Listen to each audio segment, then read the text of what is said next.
Salam sehat, saudara-saudara yang dikasihi oleh Tuhan Yesus Kristus. Firman Tuhan pada kebaktian minggu ke-22 setelah Trinitatis diambil dari 1 Timotius pasal 2 ayat 1 sampai dengan ayat yang ke-7. Demikian firman Tuhan. Pertama-tama aku menasihatkan, naikkanlah permohonan, doa syafaat, dan ucapan syukur untuk semua orang, untuk raja-raja dan untuk semua pembesar, agar kita dapat hidup tenang dan tenteram dalam segala kesalehan dan kehormatan.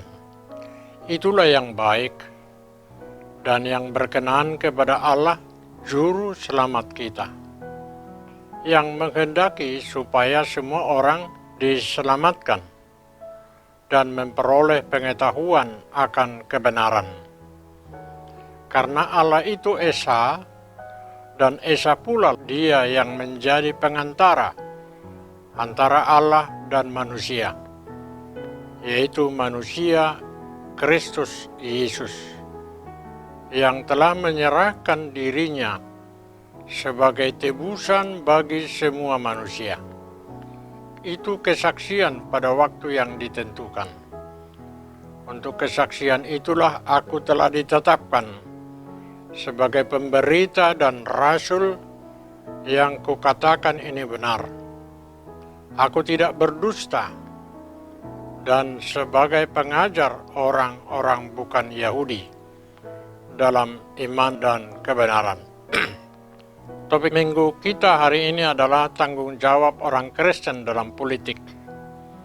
Saudara-saudara yang terkasih dalam nama Yesus Kristus, jika minggu lalu firman Tuhan mengingatkan kita untuk belajar dari kepemimpinan Josia yang mereformasi spiritualitas umat, maka pada minggu ini senada dengan kepemimpinan itu, kita juga diarahkan untuk menjadi umat yang bertanggung jawab atas setiap pemimpin kita, secara khusus di negara Indonesia yang kita cintai ini. Oleh karena itu, ada dua hal yang menjadi pesan khotbah bagi kita, bagi semua saudara-saudara kekasih. Yang pertama, berdoa untuk para pemimpin. Dalam perikop yang sudah kita baca tadi, Paulus menasihatkan Timotius dan jemaat untuk mendoakan raja-raja dan para pembesar agar mereka dimampukan untuk menciptakan situasi yang lebih baik bagi rakyat yang penuh damai sejahtera, hidup dalam kesalehan. Di awal, Paulus memberi penekanan bahwa mendoakan para pemimpin adalah sesuatu yang penting dan menjadi tanggung jawab setiap orang, sebab itulah yang berkenan bagi Allah, supaya para pemimpin dapat memimpin dengan baik seturut kehendak Allah, membuat kebijakan-kebijakan yang membangun kesejahteraan spiritual masyarakat kepada Allah. Oleh karena itu, nasihat ini mengingatkan kita supaya kita juga sebagai warga yang bertanggung jawab untuk mendoakan para pemimpin. Kita sering lupa bahwa kita pun mempunyai tugas untuk mendoakan para pemimpin. Sebab sekuat dan sehebat apapun seorang pemimpin, dia tetaplah manusia yang terbatas dan tidak sempurna. Terlebih satu kenari naing pamasaudo di piga-piga inganan ima pilkada, bui masa doa ka persoalan alani pandemi COVID-19 siaon. Tentu disonma diigil peran siak kita songon warga negara, asarap manangnya kok kita di pilkada asabui merdalan do denggan jaladang adong nahona COVID-19 sia. Alani korak mahita martangiang tua pemimpin ni pemerintah tahun asa saya toktong mangula di bagasan biar meda Tuhani.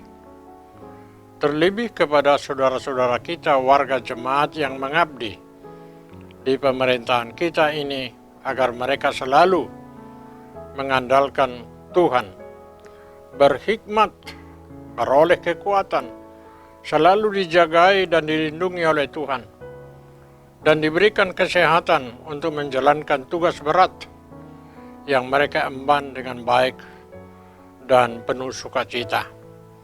Sebab itulah yang dikehendaki oleh Tuhan kita. Yang kedua, menjadi saksi Kristus. Allah menghendaki supaya setiap orang mengenal kebenaran melalui cara hidup, dari kehidupan berjemaat dan pemerintahan Yesus Kristus, terlebih bagi setiap orang yang terjun secara langsung di dunia politik. Adalah baik dan sangat diapresiasi bagi setiap jemaat yang terpilih menjadi pejabat di pemerintahan kita ini. Namun Allah berkehendak supaya kehadiran mereka mendatangkan damai sejahtera bagi masyarakat yang dipimpinnya.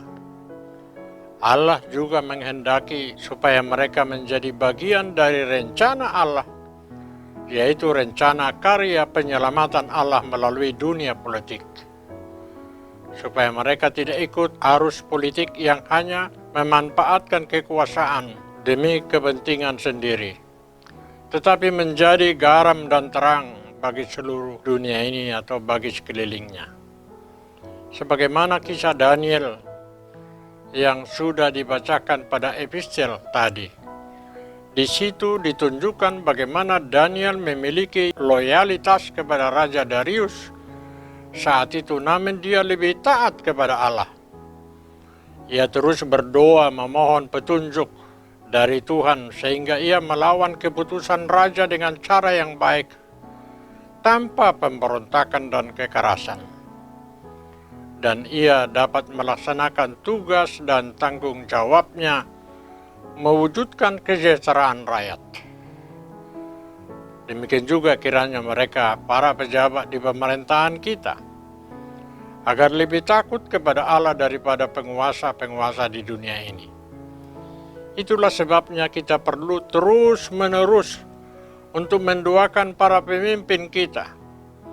Kita semua orang yang percaya dan mereka yang ikut mengenal Yesus Kristus, dan mereka pasti akan menerima keselamatan dari Dia. Paulus selalu memberi kesaksian tentang Yesus, supaya semua orang diselamatkan, supaya Yesus selalu menjadi besar bagi setiap orang yang berpikir, bersikap, dan berkarya untuk kemuliaan satu nama, yaitu Tuhan Yesus Kristus. Salam sehat saudara-saudara yang kekasih. Tuhan Yesus Kristus memberkati saudara dimanapun saat ini saudara berada. Dan saya berdoa untuk saudara demi keselamatan kita bersama. Kita berdoa untuk negara kita. Kita berdoa untuk politik yang akan berjalan, supaya itu juga dibimbing oleh Tuhan Yesus Kristus. Amin.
Tak berkesudahan kasih Tuhan. Tulisan ini dikumpulkan menjadi satu buku dan mudah-mudahan bermanfaat bagi pembacanya.